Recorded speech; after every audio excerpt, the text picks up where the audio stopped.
Le monde de la réalité a ses limites, le monde de l'imagination est sans frontières. Mais Jean-Jacques Rousseau n'avait peut-être pas imaginé que ces deux mondes puissent un jour être réunis.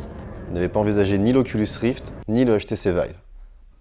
Et jouer avec un HTC Vive demande quelques prérequis.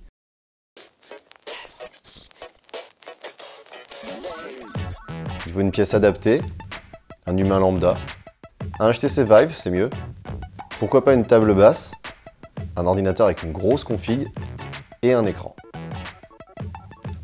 HTC et Valve nous ont gâtés avec une grosse boîte, pas forcément facile à ouvrir d'ailleurs, qui sera du plus bel effet sous les sapins à Noël.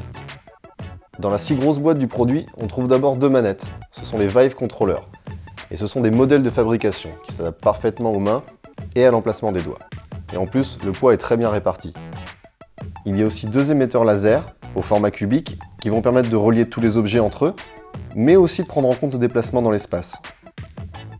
Et enfin, le Saint Graal, le casque aux 32 capteurs et sa tripotée de câbles qui pendouilleront au pied de l'utilisateur pendant les sessions de jeu. Un casque de 500 grammes, au look futuriste et à la qualité de fabrication indéniable. Maintenant que tout est déballé, on va enfin pouvoir passer à l'installation. Placez donc les émetteurs soit en hauteur sur des meubles, soit sur des trépieds, ou fixez-les carrément au mur. Le mieux, c'est encore de les positionner en diagonale dans la zone de jeu. Il faut alors calibrer le casque et les contrôleurs, en les posant par terre, puis en pointant l'écran avec une manette, ou encore en définissant précisément la zone de jeu. Si tout est prêt, il n'y a plus qu'à se connecter à SteamVR et plonger dans un nouveau monde. Mais où est-ce que je suis? Et ça, ce sont mes mains?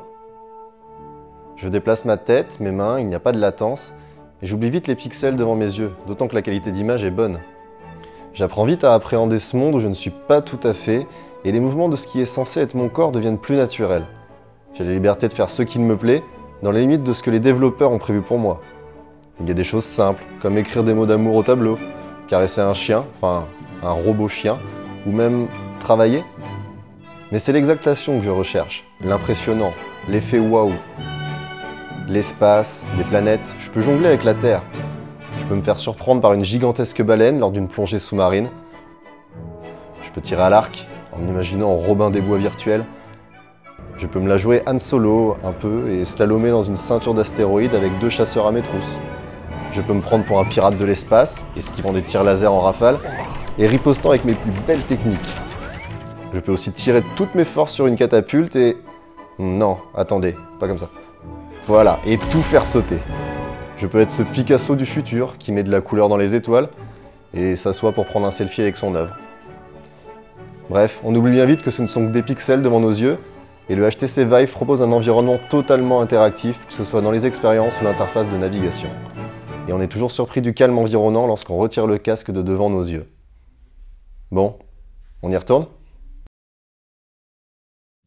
Abonnez-vous à notre chaîne YouTube pour retrouver l'ensemble de nos vidéos.